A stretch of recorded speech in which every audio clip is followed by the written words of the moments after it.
कोहली से करके सगाई अनुष्का माई बन गईली। विराट कोहली से करके सगाई अनुष्का माई बन गईली।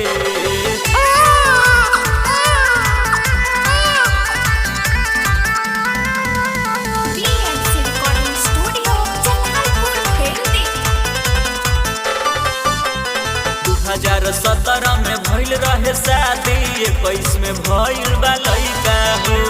खुशी के बादल छैले बा सगरो, होखे वाला बा 27 हो। हाँ 2017 में भइल रहे शादी, 21 में भइल बा लइका हो। खुशी के बादल छैले बा सगरो, होखे वाला बा 27 हो। 11 दिसंबर के दिन उनकर लुगाई बन गईली। 11 दिसंबर के दिन उनकर लुगाई बन गईली। विराट कोहली से करके सगाई अनुष्का माई बन गईली। विराट कोहली से करके सगाई अनुष्का माई बन गईली।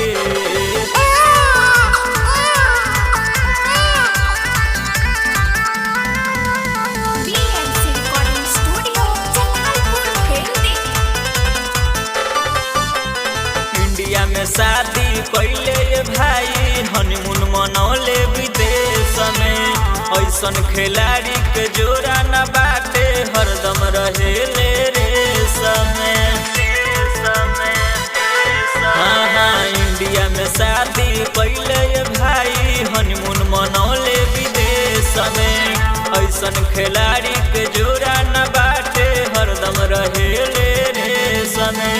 कहेले संजीत कोहली के दिल के दवाई बन गईली। कहे करनवा कोहली के दिल के दवाई बन गईली। विराट कोहली से करके सगाई अनुष्का माई बन गईली। विराट कोहली से करके सगाई